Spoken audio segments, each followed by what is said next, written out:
Good morning, it's Saturday, August 8th. We're on the bus again, finally. We never did finish balancing the drive shaft, but I'm gonna leave that for a little bit later. Right now we're gonna focus on this rear view camera installation.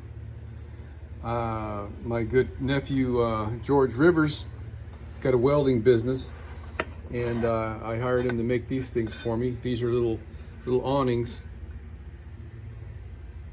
I got two, and they're gonna go over the camera, something like that, to keep it out of the sun and out of the rain.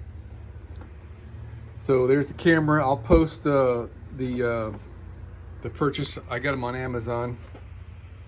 It's a 2-camera system, and I bought this from McMaster Car.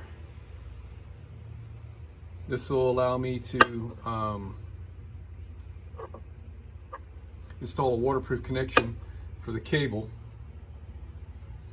All right, so I'll show you what I did here real quick. I had to bore this out. The hole in there wasn't quite large enough for the connector at the end of the wire to fit through, and the same goes for that little washer in there.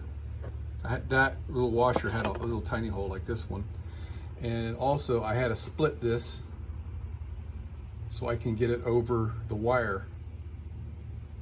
Okay, so I'll show you what that looks like in a minute here. Hold on. All right, so I put all this on the wire so you can see how it goes.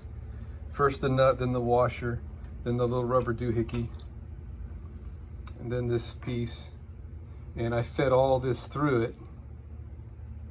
So this will be on the inside of the bus, and this goes together like this. And when you tighten this down, it smashes the rubber doohickey into that cylindrical wedged hole. I can't do that with one hand. Here we go. So when that gets tightened down, it'll squeeze tight on the wire, and you can see where I put the cut there, not perpendicular to the hole, if that makes any sense.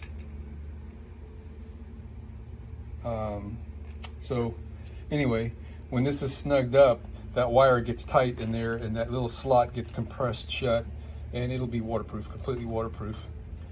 And this connector comes with an O-ring right there. So when you tighten this up against a flat surface, it's waterproof. So probably using these on my solar also, or something like it. They come in all different sizes. Bought them on McMasterCar.com. So the cameras came with these grommets, which fit really loosely. And I imagine if you drilled the hole the right size to where it was tight, it would squeeze the hole shut, but I went ahead and cut this there to remove the grommet, and this grommet will be reusable for some other application. So anyway, task for the day is to get this installed up there, and I probably ought to paint it too. I'd like it to be painted the same color as the bus, the bracket that is, I mean the awning. And then run some wires up to the front and temporarily install the display up there, because backing this thing up is kind of tough. It's completely a blind spot back here. So let me get started and see what we can come up with. Oh yeah, let me finish talking what I was talking about here. So George did an outstanding job on these welds. So I asked him to not do any of the finish work, just because it'll save me some money and save him some time. So I took this, I kind of goofed on that a little bit there, but that no one's going to see that. That'll be up on the top. I filed down the weld, and then I hit this with my vibrator sander to give it that finish. I got a little bit more to do right here, but I got this all nice and squared up. and a slight rounding of the corner. I really would like more of a round on the corner, but yeah, maybe I will. So where I want this camera to be installed, I'd like it to be installed in the middle just for aesthetics. And you can see how that's gonna, right? It won't get rained on. It'll get some mist from the back, but so this can go there. And then this little guy on the side. So I've got options. Originally I thought I would put this off center with the camera in the center of the vehicle, but the awning off center, if you will, to give me more room to put that guy. So that's what I got to decide on right now, because if I want to have the off-sidedness or this in the middle and just squeeze the guy in there on the side, probably go a little off-centered. But once we get that figured out, and I'll finish polishing this off and decide if I'm going to round the corners, then we can start drilling some holes and get this thing mounted on the bus. And this install should be pretty quick and easy because there's nothing to it.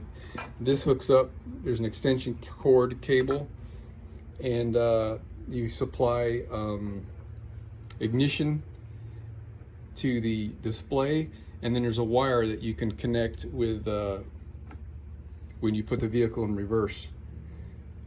It'll make it's an option, you don't have to have it that way, but if you hook the thing up, every time you put it in reverse, it turns on the camera and the display. Well, okay. So the first thing we had to do was clean up, like pretty much all my projects here. The last thing I work on, I leave my shit laying everywhere. But I decided to go ahead and round the corners. So I took this washer, which is about a 1-inch diameter, and I used my little scribe deal here to mark where I want to round the corners off. So I think what I'll do is at least rub some dirt in there so I can see better. Maybe take a Sharpie so it'll highlight that. And I chucked up in my table saw this aluminum disc that I put together years and years and years ago.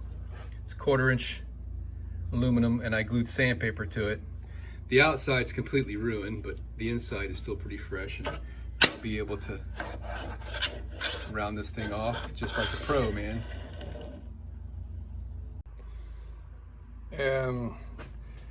I can't even begin to tell you how easy that was. The part is just barely even warm too. I thought it might get hot.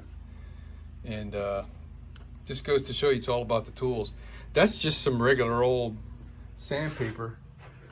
I got another piece of it sitting around here. I think it's aluminum oxide. Got it at Home Depot. That's probably this same exact paper, 150 grit. Does it say what it is? But spinning really, really high speed like that, it lasts forever. I mean, that thing's got to be years. That's years old, and I've been using it periodically for things like this. And look at what a fine job it does, man. I went ahead and hit this whole edge. So this is probably, yeah, this is what we're gonna do. I'm gonna put 5 screws in this thing. I guess 4 is good enough. I was thinking we should probably put one in the middle, but yeah, 4 is gonna be fine. In the middle of that radius, and whatever that comes out to be up there, and same on this side. This guy is gonna need to thread in. So I was thinking about threading the aluminum and then leaving a hole in the steel a little bit larger. And these guys, this is gonna need screws. So I'm thinking nuts and bolts, because this is a little bit too thin to rely on, you know. We'll put some 1032 stainless steel screws through there. It's easy enough to reach the inside and the outside. I've already went and checked, and there's nothing behind that area, directly behind it. And that center marker light is 1/8 of an inch within 1/8 of an inch of being on center. So I'm gonna align with that center marker light. I'm gonna go real close to that center marker light too, whatever I think is a close, comfortable height. So we've got plenty of elevation on the camera, I think anyway. I really would like to put a couple of backup lights back here.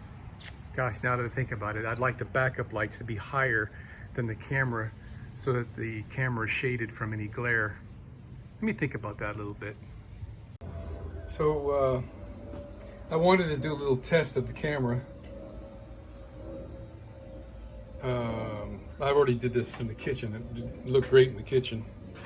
Hold on. All right, here we go. So I just took the like the 30 some odd foot extension wire, and you can hook the camera directly to this juncture without the extension, and it works just the same. Now, let me back up a little bit. So we got the camera system runs on 12 to like 32 volts or something like that. So I'm using my 18 volt battery from my drill. So we've got this is the positive wire and this is the ignition wire.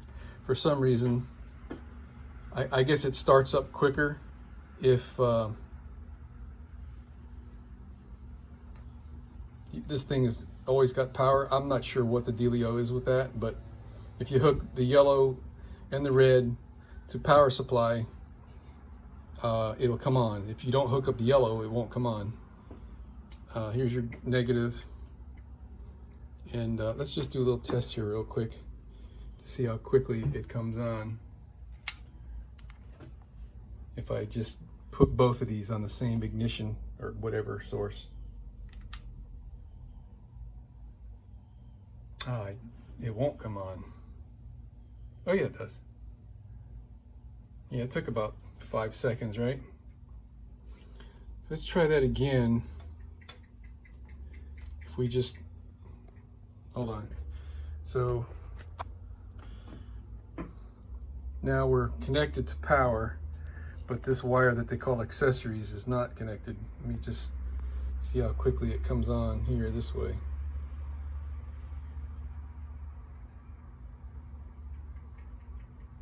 It's no different if you ask me.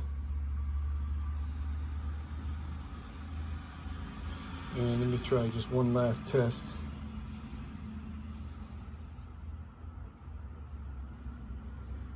Yeah, it won't even come on. So I don't understand why they do things the way they do. So anyway, this is the trigger. I can't do this with one hand, I'm sorry. So what I really wanted to do was get this thing hooked up and see how wide of an angle this is, to know that if I put the camera close to that bottom, that rain drip edge right there, if it would interfere, because I'm now thinking I want it to be like an inch or so away from that drip edge. So what I'm going to do is take all this stuff out and set it on the floor of the bus so I can monitor this, hook it all up, and then I'm going to position this where I think it's going to go, and make sure that I'm not losing any of my bottom view. All right, so I think I'm on the right track here. Kind of goofed a little bit on these countersinks. This one came out with a little bit of a not so round in it. That one's pretty good. And these guys here are a little crooked because my drill, I couldn't get in there. I had to use a 100-degree countersink, the only one I had on this tool, to get up in there. 100 degrees for aircraft rivets. 78 degrees is for regular old hardware. So that was the best I could do. We got this threaded. I test fitted the guy in there. It looks great. So now we got to mark this for the holes of the camera bracket. And once we got that, then we'll be able to transfer all this onto the bus. Kind of goofed on this in a way. is when I drilled a 3/16 hole to start this. I should have drilled all the mounting holes and this 3/16 hole and then transfer to the bus so that everything would line up perfectly. Actually, now that I'm thinking about it, I should have done that before I countersunk those, so it would be easier to make my marks on the bus and get them exactly lined up. But so I'll have to eyeball this now. Okay, we're making some progress. Slow, but steady. So I eyeballed where I wanted to go up and down, and I got my horizontal marks aligned, and I set one screw in and put a nut on there and snugged it up. So now I can mark all the rest. I'm going to start with one. Now you can see I punched it, but the punch mark is a little bit too far to the right. So I'm going to drift that hole to the left slightly when I drill it. And then we'll have two of them set. I'll put another screw and another nut in here. And once I got that, then I'll go ahead and mark the rest. All right, so I thought I'd share this with you guys. I'm damn near a senior citizen. And I've worked with tools my whole life. And I've seen these and I thought they were bullcrap. Man, this thing's great. I love it. I've drilled one hole with it so far and I've fallen in love with it. We're getting ready to drill another one. We're going to go to the full 7/8 for the large hole behind the bracket. I'll let you know how that goes. How I've done without one of those drill bits all these years, I don't know.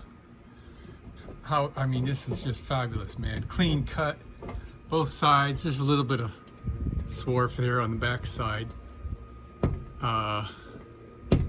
Jesus, beautiful. I would have liked to have painted it, but the paint is quite a bit of a commitment because I only got this paint in liquid form, so I got to use a paint gun, and I got to put the primer on, clean the paint gun, paint it, clean the paint gun. So you know, aluminum is part of the theme on this bus, so I'm going with it. It gets pretty hot though. But let me get the camera installed. All right, so we're getting ready to do the install. Got our camera, the nut, the washer. I got to put a rubber wedge thing in there. I'm going to use some silicone lube. I think this is silicone anyway. It's for swimming pool filter and O-rings and all that stuff. I'm going to try doing away with these nylon washers that came with the camera and use stainless steel washers instead. There's my two screws. So we're going to wipe some of that silicone on here. I want to get some of that silicone in this crack, and mostly on this wedge, so when the nut forces it down into the hole, it'll squeeze nice and tight, and I don't have to put too much force on the nut. I noticed that the end of this plug had that black O-ring on it, and the wire at the camera doesn't. So I went and got, this is like super close right there. I went and got this one out of a kit that I had for air conditioning work, and I'm gonna slip it on there. Well, you know, the one hand thing. This is where the O-ring was from the factory, the black one. The little green one fits in there perfect. So I'm gonna put this factory one back there by the camera. It's in an area that's not out in the weather, but hey, what the heck, I've got it, right? I might as well do the best that I can. There's the wire hanging right there. Let me just double check there's no O-ring in there. I looked one, yeah, there's no O-ring in there. I left this off, I forgot, I got to put it on, but the kit included these little boots. They fit snugly over the plugs. There's a ridge right there and there. All right, and that makes that even more waterproof. Pretty good quality stuff. I'm impressed. And there's what it looks like, all sealed up. So we're gonna kind of stash this up in there, and then now we're gonna work on that end and do a temporary install, because I don't have any of that trim work in yet, but I do want to have my backup camera working, so that's the next. Well, how about that, man? I really would rather have this glare guard upside down, because it's not going to get any glare from the top, but it didn't seem to want to fit, so I'm going to monkey with that later. But the only thing we're lacking right now is to provide power and ground, and we're operational. So when I did the major hack of the electrical system and redesign, actually, I left these wires up in here because I knew I could use them for something. I just don't remember. There's four wires. I don't remember what they do. If they come on with ignition, if they come on with a switch or what. So I'm gonna have to do some testing and find out when those things come hot. Hopefully they just come on with ignition. I think that's what they are. And I'll be able to hook one of those. Yeah, that's what that is. I'll be able to hook one of those up here for power supply, and then I'll just put a screw in somewhere around here for a ground, and we'll be good to go. I do remember what those used to do. Those were for some lighting circuits that, for whatever reason, the hot side came hot with the ignition, and they were switching the ground circuit. Pretty sure. So let me get my test light and my keys and figure out what's going on with that. Okay, so I just this is just rigged right now. Okay, use wire nuts. I think they want to keep this red wire on power all the time. I'll have to look at the book. And the yellow one here says ignition or accessories. Okay, but I just put them both on this purple wire that I found in the harness. Then I hooked up a ground wire to the black right here, and turn a key on, and we've got one camera. Pretty awesome. Now I get to peel off the little protective coating on here, and we'll get to see how it really looks. All right, this is kind of stupid, but I goofed on the installation. I wanted the camera in the middle and the bracket off center, and I put the bracket in the middle and the camera off center. It's about 1.5 inches, I guess. Not that big of a deal, but oh well.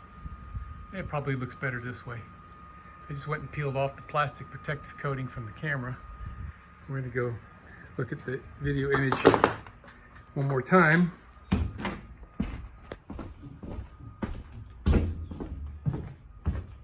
We'll be starting our floor soon. Gonna have to get the installation next week.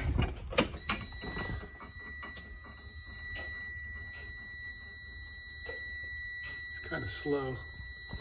I guess that's why they, oh yeah, that's really clear, man. I don't know if it's how well it's showing up on the camera, but it's super clear. Gosh. Love it. Well, I thought I would do some testing and see what's going on here, just for the heck of it. I went ahead and hooked up the wiring as its manufacturer recommended, where we have ignition on the yellow and the red wire is hot all the time. And with the key on, we're 462-ish milliamps, which is less than half of an amp, which is really pretty tiny, man. And when I turn the key off, looks like 3 milliamps. So I guess this red wire is for memory or something. Why they put a fuse in one and not the other, it's kind of a little baffling, but 3 milliamps is nothing. It went down to 2 there, so it's less than 3 milliamps. Let me see how many milliamps my test light is, just for fun. So I hooked up my test light to my ammeter, DVOM, whatever you want to call it. And that's 313 milliamps. So power in that and in the camera in the back is almost equivalent to that little light bulb right there.